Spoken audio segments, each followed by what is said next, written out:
Hola chicos, buenas tardes. Permítanme presentarme. Mi nombre es Daniel Alejandro Ibarra Calzado y voy a ser su docente de la materia de lo que es teorías y sistemas de la psicología, ¿de acuerdo? Una presentación más extensa, un poquito más profunda, siempre es buena para que nos conozcamos un poco.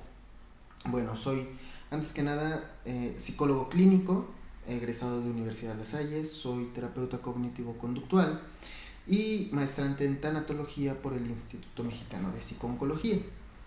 Tengo la fortuna de ser docente de todos los planteles de IMPO, Tláhuac, Tlalpan y Montevideo, de las carreras de trabajo social, psicopedagogía y psicología. ¿De acuerdo? Por supuesto, mis maravillosos colegas que son ustedes.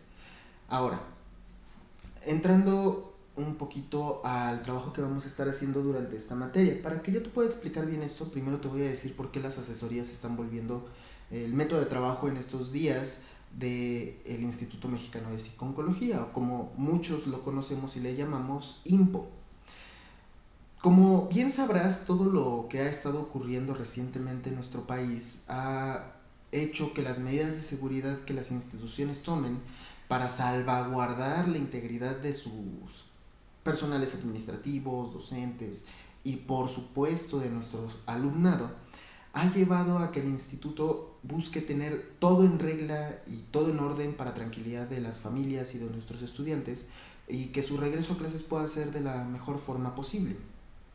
Por eso es que ahorita, para que no pierdan como el hilo de muchas cosas y no nos empecemos a trazar, el instituto está buscando romper barreras digitales y brindarte la posibilidad de tomar una asesoría pues vía electrónica, en este caso videos. Ya tú irás anotando tus dudas y las vamos a poder aclarar y clarificar en clase con todo el gusto del mundo. Muy bien. Te explico nuestra forma de trabajo. La rúbrica de evaluación va a ser la siguiente. Va a consistir en 3 evaluaciones durante el cuatrimestre, o bueno, durante la materia, porque es intensivo. El primer rubro va a ser un examen que va a realizarse el último día de clase. Ya decidiremos si va a ser un examen de opción múltiple o abierto. Siempre van a ser preguntas relacionadas a los temas que hemos estado trabajando, no te angusties por esa parte. ¿De qué va a depender? Mucho de la dinámica del grupo, si es abierto o es de opción múltiple, ¿de acuerdo? La segunda cosa que vamos a tomar en cuenta para poder calificarte va a ser que elabores una línea del tiempo.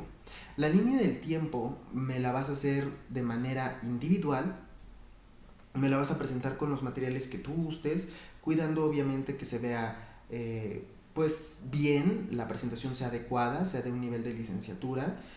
Cuida mucho la ortografía, por favor, la ortografía es muy importante que la cuides porque se tiene que empezar a volver un hábito.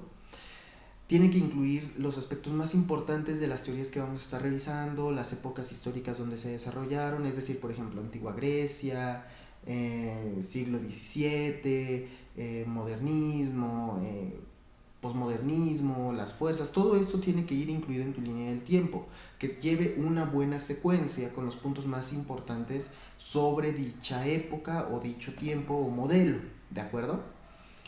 Eso se entrega el último día de clase para que se pueda empezar a revisar y a poner la calificación pertinente. La tercera evaluación va a ser un control de lectura. ¿Cómo es el control de lectura? Es decir, yo te voy a dejar de repente que hagas algún esquema, algún resumen, lluvia de ideas, algún mapa, no sé. Ya iremos viendo qué te voy a pedir dependiendo de cada tema que estemos revisando. Hay de dos, una, puede que yo te lleve las copias y te diga, estas copias van a ser tu control de lectura para la siguiente clase, por lo cuanto vas a tener que sacar las copias y realizar la lectura en casa. Vamos a estar trabajando también con algunos libros, principalmente estos dos que te voy a mostrar en este momento. El primero, aparte de las copias, va a ser Elementos Básicos de Psicología. La autora es Rosana Pecorelli, ¿de acuerdo? Entonces vamos a estar trabajando con algunas partes de este libro. Y la segunda lectura, o bueno, el segundo libro en el que nos vamos a estar apoyando bastante es este, Historia de la Psicología, ¿de acuerdo? El autor de este libro es Fernand Lucien Müller, ¿de acuerdo? Vamos a estar trabajando con estos dos libros, apoyándonos muchísimo en ellos y también, pues bueno, las lecturas complementarias de copias que te vaya a pedir que realices. No tiene mucho sentido que los compres, aunque son excelentes libros, pues es importante que pudieras empezarlos a adquirir, pero no te los voy a exigir debido a muchos factores que puede ser economía, puede ser facilidad de conseguirlos, o sea, vamos a sacar puntos importantes de ellos, ¿de acuerdo? Entonces, de tus controles de lectura, cada clase que siga a cuando yo te lo dejé, me vas a tener que llevar a la sesión siguiente, pues tu mapa, tu resumen, lo que hayamos acordado en clase. Yo te lo voy a firmar, ¿de acuerdo? Ojo, esto es muy importante y quiero que te lo aprendas, por favor. Yo te pongo una firma, pero no lo registro. Yo registro todo hasta el último día que empezamos a sentar calificaciones. ¿Por qué hago esto? Para tratar de formarte un pequeño hábito que se llama responsabilidad y ahorita entramos a hablar directamente de eso. Te pido que todo lo que yo te firme lo vayas guardando, lo cuides y lo conserves, porque como te repito, si no me lo entregas el último día, aunque me hayas hecho todos los controles de lectura, es como si no me hubieras realizado nada. ¿Por qué? Porque yo no tengo nada sentado hasta ese día que me los vas a entregar todos juntos. Tengo alumnos que de repente les ha costado trabajo esa parte y salen bajos en control de lectura no porque no estén leyendo, sino porque se les olvida que se les está pidiendo que todo lo que hagan lo tienen que guardar y conservar para presentarlo al final de la materia. Entonces no te confíes por esa parte. ¿Qué otra situación? Bueno, me gusta iniciar casi todas mis materias con una frase muy adecuada que dice que el lenguaje crea, pero también destruye. Esto como futuro colega y futuro psicólogo es muy importante para ti que te lo vayas aprendiendo, porque una palabra, un discurso va a implicar muchísimas cosas, lo vas a ir viendo durante tu carrera. Por lo tanto, muchas veces utilizamos palabras sin saber qué significan. Por ejemplo, la responsabilidad, que es lo que te estaba platicando hace un momento. Responsabilidad, a diferencia de lo que muchos creen, no tiene que ver con que cuando mamá te pedía que tendieras tu cama o cuando una maestra te dejaba una tarea, no tenía que ver con que cuidaras a tu hermanita, o sea, no tiene que ver con eso la responsabilidad, que es lo que nosotros creemos que significa. Responsabilidad realmente viene de, divide la palabra en respon y en habilidad. Es decir, es la habilidad que tenemos para responder por nuestras acciones, por nuestros pensamientos y nuestros sentimientos, ¿de acuerdo? Esto quiere decir, si un alumno, vamos a suponer, no me entrega ningún control de lectura, llega tarde o no hace o reprueba el examen, ¿puede ser responsable? Seguramente en tu mente es, pues no. Déjame decirte que estás en un pequeño error. Claro que puedes ser responsable.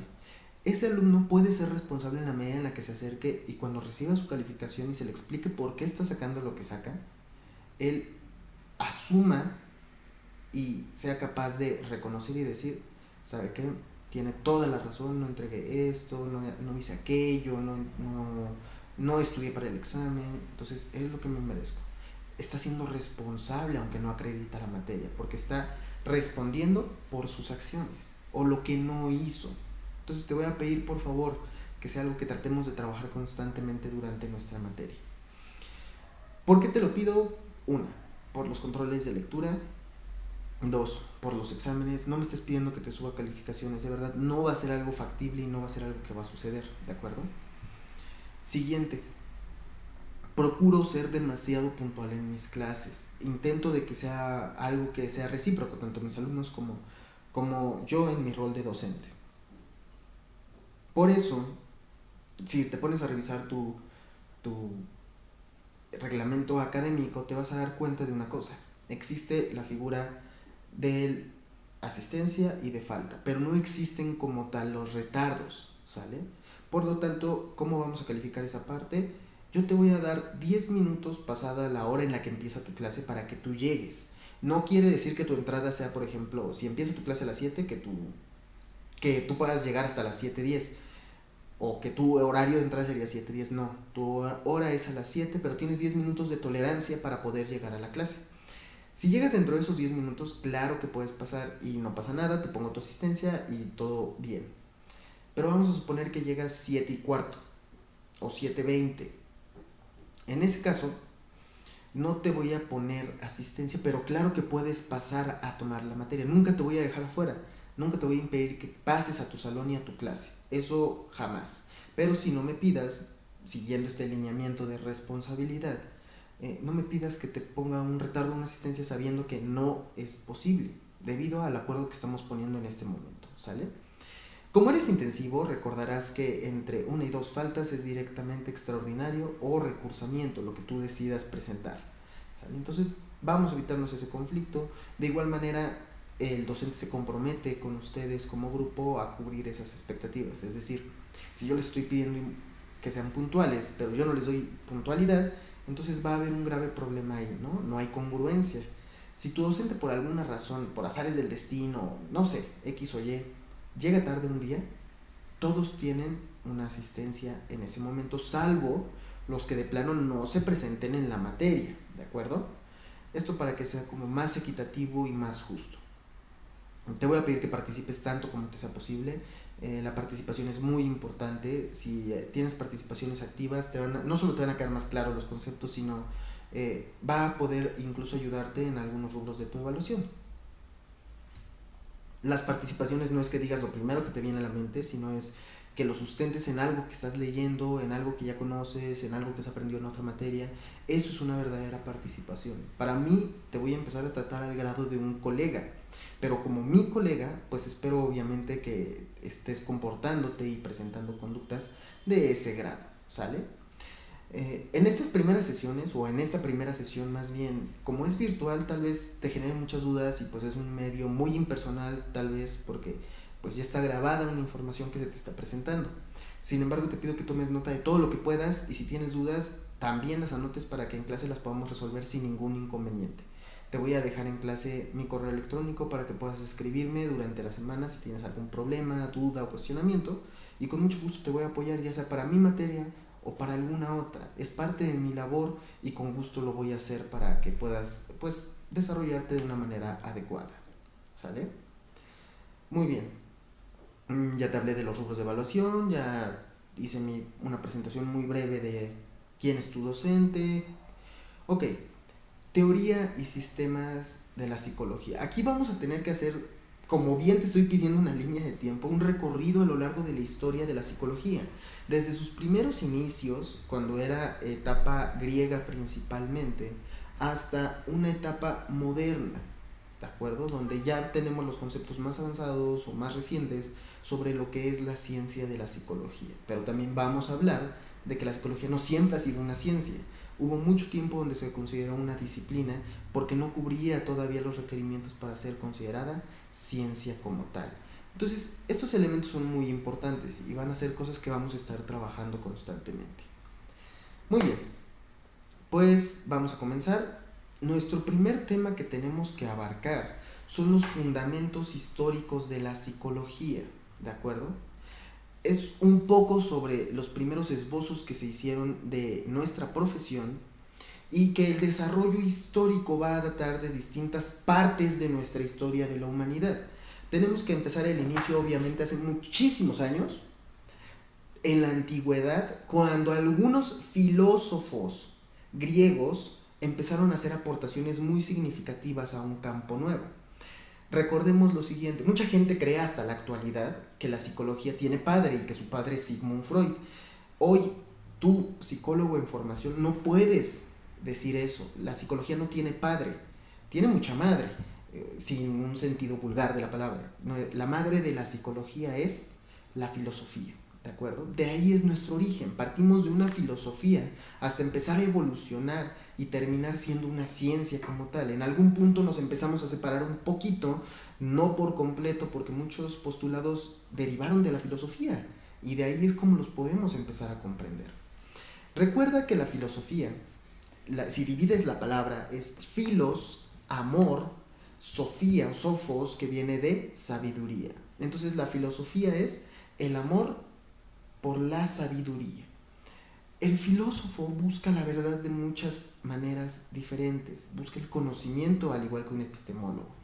Por lo tanto, en esta primera etapa de la formación de la psicología que era meramente griego y donde los representantes eran filósofos, tenemos algunas figuras como Heráclito, presocrático obviamente, presocrático porque fue antes de la época de los principales postulados de Sócrates. Tenemos al mismo Sócrates, a un Platón, a Aristóteles, que trataban de entender la naturaleza humana, la naturaleza del hombre. Hablábamos de esencia, de lo que es y de lo que no es, la relación entre mente y cuerpo, una segunda relación entre cuerpo y personalidad, y también la concepción de una figura de alma, ¿de acuerdo? En ese entonces éramos disciplina todavía, estaba formándose la disciplina como parte extensa o como una extensión de lo que era la filosofía en ese momento, ¿de acuerdo? Si nos preguntamos qué es psicología, qué significa psicología, hoy en día es el estudio de la mente. Sin embargo, no siempre fue así. En sus inicios, la palabra psicología venía de psique y de logos. Logos, que es estudio o tratado, y psique, que significaba alma.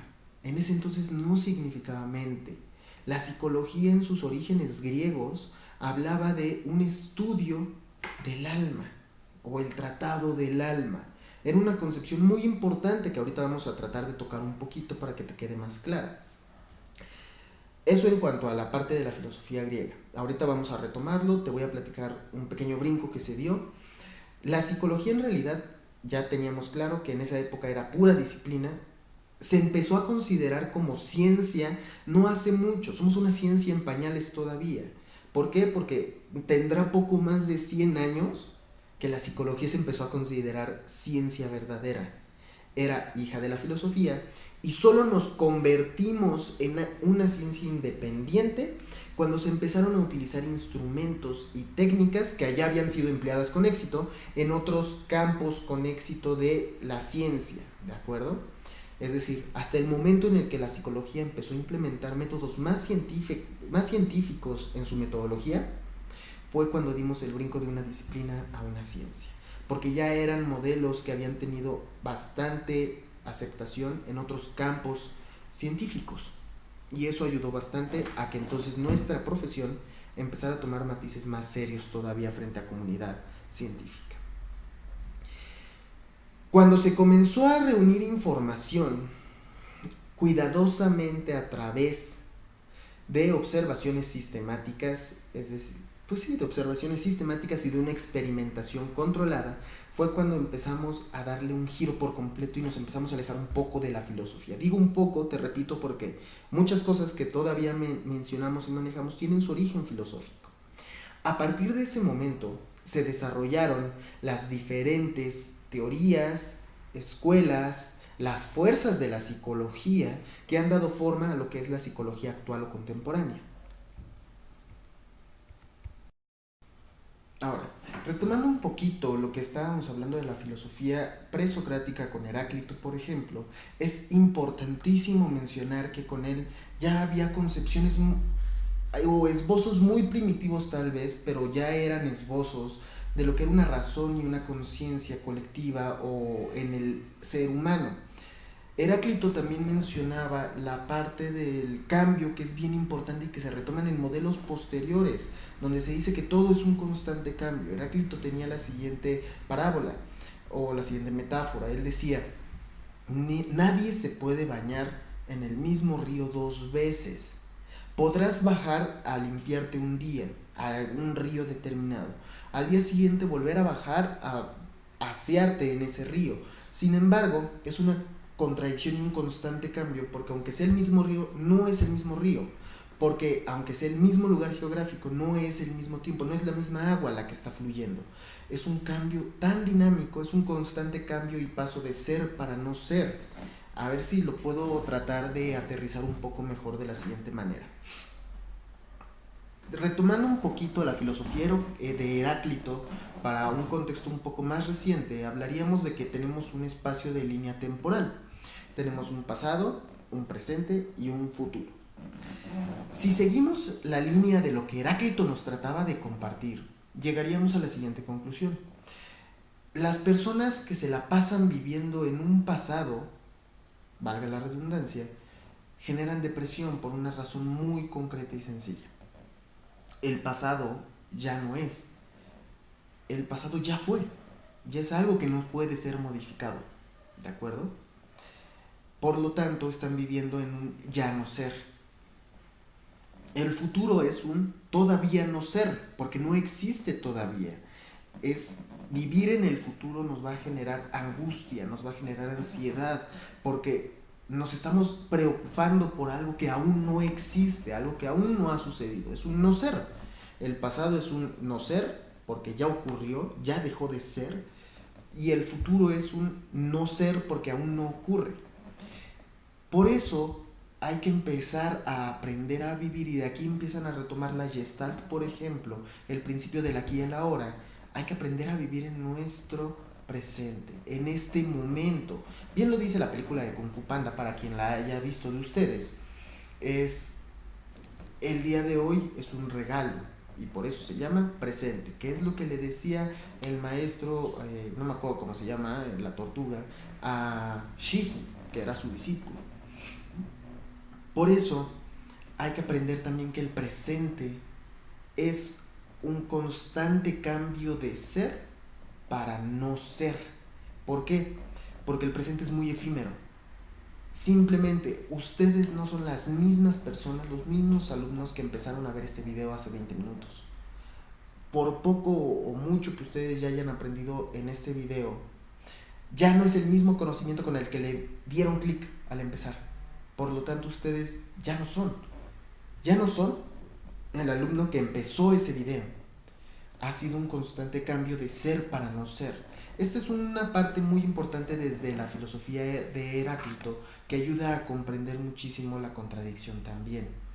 Él también afirmaba que el ser humano no está hecho para vivir en los polos, no puede vivir completamente en un solo lugar.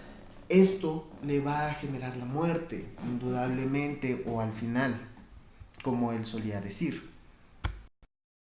Y retomando precisamente todo este modelo griego, tendríamos que hablar y mencionar que, recordando que ellos pusieron bases muy sólidas para que se consolidara nuestra ciencia, eh, su explicación de muchos de los hechos que ellos concebían como importantes o relevantes para buscar y alcanzar la virtud del conocimiento de la sabiduría, utilizaban mitos para poder ejemplificar muchas cuestiones. Tenemos mitos bien importantes a lo largo de la historia y de toda la situación griega. Tenemos, por ejemplo, el mito del anillo de Giges, tenemos el mito de la caverna o la alegoría de la caverna, tenemos, ¿qué te gusta también? Tenemos el mito del andrógino, que han sido utilizados y ejemplificados desde los griegos y hasta nuestros días para poder explicar un poco la naturaleza y esencia del ser humano y muchos procesos psicológicos de hecho. Simplemente, los griegos debatían constantemente y argumentaban bastante seguido respecto a lo que ellos consideraban la diferencia entre si el ser humano era bueno, el ser humano era malo, qué era justo o qué era injusto. Uno de los mitos que lo ejemplifica bien es el mito del anillo de Giges. Tal vez te suene a una película y a un libro muy famoso, porque de hecho lo retomaron, el autor lo retomó para poder como sustentar un poco más su obra. El mito del anillo de Giges nos habla de que Giges era un pastor que iba caminando un día y en una lareda se encuentra con un caballo de bronce. Este caballo es, quiero que recuerdes estos instrumentos donde había como un animal enorme tallado en bronce, hueco por dentro, que podían ser caballos o vacas o toros, y en ellos introducían a un individuo y le prendían fuego y lo calentaban hasta que se hirviera o se muriera quemado por dentro. Entonces encuentra un caballo de bronce abandonado, y dentro de este caballo de bronce encuentra un cadáver. En este cadáver había un anillo de oro que estaba en perfectas condiciones. Giges decide quedarse con el anillo. Se queda con el anillo en su posesión. Lo que él no había notado es que el anillo, en cuanto le dabas vuelta, le permitía a su dueño ser invisible por un lapso considerable de tiempo. Giges evidentemente empieza a sacarle provecho a este anillo al grado de que lo ocupa para poder convencer a una reina de matar a su esposo y entonces él quedarse con el trono y el imperio. En el anillo de Giges, que es un mito mencionado en una de las obras de Platón, eh, Aristóteles era su verdadero nombre, en la República, donde se trata sobre lo justo y lo injusto, se ejemplifica esto para decir que el ser humano no es justo en realidad, que el ser humano es injusto por naturaleza, es cruel por naturaleza, y que solo es justo o solo hace cosas correctas para poder evitar castigos o por miedo a consecuencias y represalias, pero que si tuviera la posibilidad de ser invisible como con el anillo de Giges ante la justicia, indudablemente obraría mal. Es porque esa es su naturaleza. Esto es como uno de los argumentos base del anillo de Giges y de esta mitología. Y si te pones a analizarlo realmente, el mito sirve para explicar una verdad que no puede ser explicada de otra manera. Por lo tanto, es psicología a final de cuentas, porque empiezan a darle explicaciones mediante estos mitos, estos constructos culturales y sociales a una conducta del ser humano. Tenemos, por otro lado, la búsqueda de la parte del mundo de las ideas y el mundo de las sensaciones o de lo físico. Para Platón, el mundo de las ideas era lo que tenía que aspirarse a conseguir, porque en él radicaba la verdadera sabiduría, la justicia, la pureza, conceptos muy importantes y abstractos, pero que eran como de un plano superior. El ser humano se encontraba en este plano, hacia acá tendía el mundo de lo físico y arriba estaba el mundo de las ideas.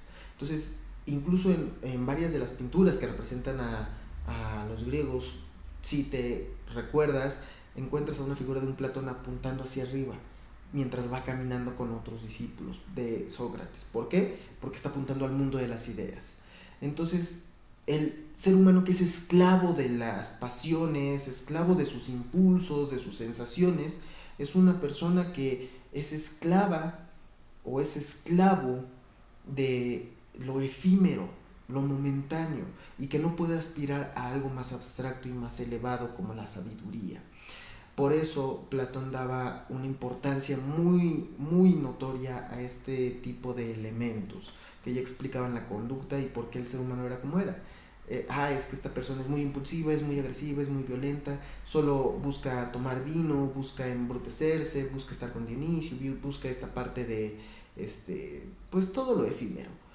Es porque es una persona que vive a merced del mundo físico. En cambio, aquel que era un letrado, un filósofo, incluso los sofistas, que no eran tan bien vistos por el filósofo, pertenecían al mundo de las ideas, al mundo de las concepciones abstractas, al mundo de algo más allá de lo evidente. Por lo tanto, eso era muy importante en este tipo de culturas.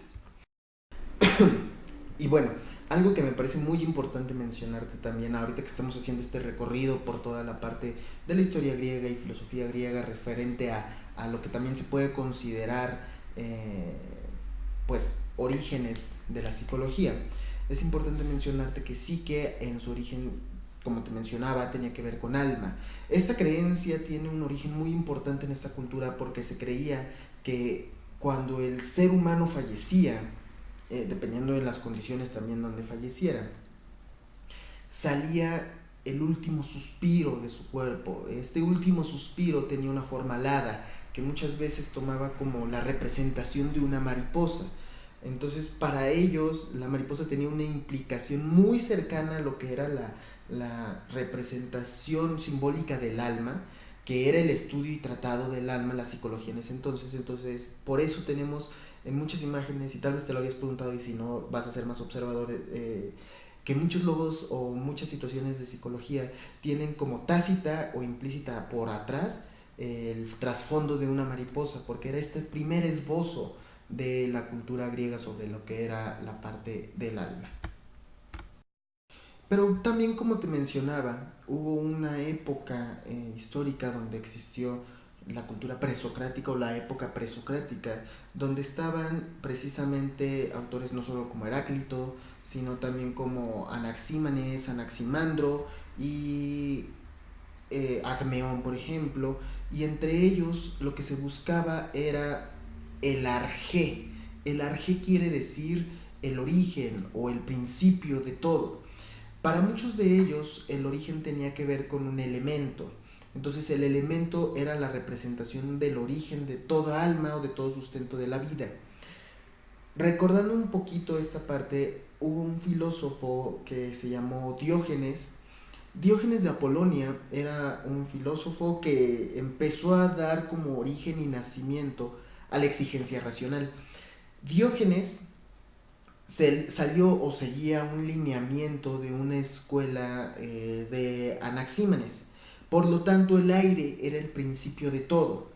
Tanto es así que Diógenes afirmaba que los hombres, principalmente, y no solo los hombres, sino los demás seres animados, es decir, los demás seres con movimiento, con vida y con alma, viven del aire, por eso era el principio de todo. Al respirarlo y al fallecer es lo último que iban a alcanzar a exhalar, el último soplo o la última parte de aire que quedaba, que era representación del alma. Por eso para Diógenes en el aire radicaba el principio del alma y la inteligencia para el ser humano y todo ser vivo.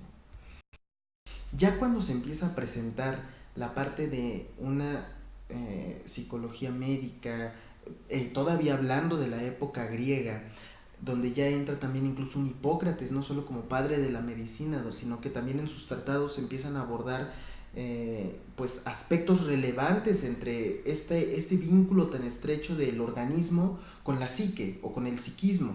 Por lo tanto, los médicos de Cos afirmaban que había que tener mucho cuidado en lo que hoy día conocemos como enfermedades psicosomáticas. En ese entonces se buscaba una relación, un equilibrio entre organismo y psique de una manera muy interesante. La psicoterapéutica del médico en esa época, donde ya se hablaba de tratados psicológicos, era que el terapeuta o el médico evitara pelearse con los pacientes inútilmente, que no chocara con ellos, que cuidara su higiene personal, que cuidara su apariencia, su vestimenta e incluso su lenguaje y su olor, que buscara estar limpio y agradable a la vista del paciente.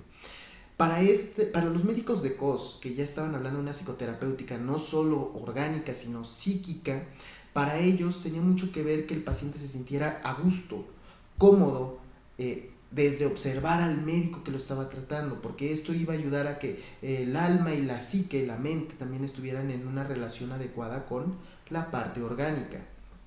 Ahora, llegó a haber incluso tratados donde se afirmaba que el médico tenía que recurrir a elementos como autosugestión con los pacientes, con el enfermo, donde usaban algunas artimañas o trucos o trampas de repente para hacerle creer al enfermo o al paciente que había pus saliendo de su oreja, de su oído. Recuerda que había la concepción de la bilis, de los humores y de todo esto y de la pus, que eran como representaciones de la enfermedad. Entonces el médico recurría a estos elementos de autosugestión para convencer al enfermo de que la pus salía de su oído y por lo tanto el alivio estaba regresando o la salud estaba regresando a este paciente enfermo. Y bueno, ya hemos hablado un poquito de los presocráticos, ya hemos hablado de Platón, nos falta abordar, incluso hablamos ya un poquito de Hipócrates y de la psicología en la parte médica en la antigua Grecia, pero tenemos que hablar también de una de las principales figuras de la época griega, que es Sócrates. Sócrates, que se conoce por el método mayéutico y por la dialéctica socrática, te lo voy a explicar de una manera muy sencilla. Sócrates se le decía, o él denominaba mayéutica porque él era hijo de una partera. Recuerda que la partera era la mujer o la persona que se encargaba de ayudar en los partos para traer a los niños al mundo. Entonces, Sócrates afirmaba que la mayéutica es el arte de parir ideas. Es muy importante este constructo, este concepto, porque lo vamos a retomar en un momento. También hablábamos de la dialéctica socrática, que de hecho es un método que se sigue utilizando en psicoterapia, ya no con el fin de la filosofía, sino con una cuestión de hacer que el paciente realmente se autointerrogue, se autocuestione algunas cosas para que pueda entonces llegar a una evaluación un poco más profunda. ¿Cómo es esto? Sócrates hablaba y tenía una frase que seguramente has escuchado, que es: yo solo sé que no sé nada. Esta frase no es falsa modestia, esta frase no tiene que ver con esta situación de realmente reconozco que no hay nada que nunca voy a terminar de aprender nada. O sea, no va por ahí, no era falsa modestia de Sócrates. La frase yo solo sé que no sé nada era ejemplificación de su dialéctica como tal, es decir, yo poseo conocimiento, tú conoces también algunas cosas, posees conocimiento en cierto grado. El acto de la dialéctica entre nosotros va a ser la siguiente: yo expongo mi conocer, tú expones tu conocer, y entre los dos, poniendo esta parte de lo que manejamos, va a surgir el verdadero conocimiento. Eso era el equivalente a la dialéctica socrática, ¿de acuerdo? Muy importante. Ahora, en cuanto a la parte de la psicología para Sócrates, la psicología socrática o la psicología para Sócrates estaba en función de la ética. Esa es la psicología en el periodo socrático. Está a la orden o a las indicaciones de la ética. Por lo tanto, para Sócrates, el ser humano está buscando un equilibrio entre el deseo y el anhelo, pero orientado siempre a la bondad o a los actos buenos. Ahí es donde el acto de parir ideas y la mayéutica ayudaban y se unían con esta dialéctica socrática. También tiene mucho que ver lo siguiente: para Sócrates incluso no había mayor desdicha, era incluso peor que la enfermedad física o biológica, el tener un alma enferma, el tener un alma corrompida, que fuera injusta con el prójimo, que fuera injusta hacia su persona. Eso era peor desdicha que cualquier otra situación terrenal. Tan influyente ha sido a lo largo de toda la historia la parte de la cultura griega, que incluso modelos teóricos más recientes y modernos como los cognitivo-conductuales hemos tomado grandes partes de la filosofía de algunos griegos para poder retomarla en nuestro modelo teórico. Por ejemplo, los cognitivo-conductuales partimos mucho de Epícteto. Epícteto en algún punto llega a mencionar lo siguiente: no son los hechos ni los eventos los que en sí perturban al hombre, sino son las ideas, pensamientos e interpretaciones que hacemos sobre esos eventos. Ya aterrizado a una situación más fácil de digerir, yo te preguntaría: ¿a qué le tiene miedo una persona con aracnofobia? La respuesta lógica y natural es: pues una persona con aracnofobia le tiene miedo a las arañas. No, en realidad los cognitivo-conductuales no hablamos así, no creemos eso. Retomando Epícteto, no es la araña la que nos da miedo a los que tenemos aracnofobia, por ejemplo, sino es lo que pensamos que la araña nos puede hacer a nosotros. Eso es nuestro juicio, nuestra interpretación sobre un hecho en concreto. Es lo que realmente nos está haciendo daño. Y entonces partimos de aquí para tratar de reestructurar y cambiar muchas cosas. Partimos de aquí para entonces entender que no solo son los eventos inmediatos, sino los juicios y el mundo psíquico que se va formando a partir de ello. Muy bien, y ahora, ya que estamos hablando precisamente de todo esto, quiero aprovechar la oportunidad para decirte cuál va a ser tu tarea. Para la siguiente semana, ya que estuvimos hablando ahorita de un recorrido de la filosofía griega y de todos los preceptos que en ella se contemplan, quiero que para la siguiente clase, que ya nos vamos a ver como tal en persona, me investigues para que puedas estar participando lo que fue la aparición de la etapa del positivismo, es decir, psicología y positivismo. Quienes empezaron a hablar del positivismo, cuáles son pues, las líneas que empezaron a trazarse para unir positivismo con psicología, preceptos generales de esa filosofía, todo lo que puedas encontrar, hazlo de una manera ordenada que te permita participar adecuadamente y enriquecer la clase, ¿de acuerdo? Trata de empezar a... Bueno, no, los libros te los voy a empezar a llevar yo para que les puedas empezar a sacar copias y la línea de tiempo final no te cueste tanto trabajo. Yo sé que es medio complicada la idea de cómo vas a englobar tanta información. No es tan complicado como parece, solo es la apariencia. Estoy seguro que vamos a poder trabajar bastante bien en conjunto. Ya te llevas algunos elementos de la filosofía griega en la psicología. Si tienes alguna duda, pregunta o comentario, pues con gusto la vamos a resolver y aclarar en clase, ¿de acuerdo? La siguiente semana. Hasta ahorita, pues estaríamos cerrando la primera clase de la materia. Ya te expliqué la rúbrica de evaluación, que es con lo que vamos a estar trabajando. Si necesitas bibliografía adicional, con mucho gusto me la puedes pedir y te la voy a facilitar. Tenemos que revisar todavía bastantes cosas, pero estoy seguro que el tiempo nos va a alcanzar de maravilla para poder realizarlo. Te repito, mi nombre es Daniel Alejandro Ibarra Calzado y voy a quedar como tu docente de esta materia para que trabajemos en conjunto durante todo el módulo, ¿de acuerdo?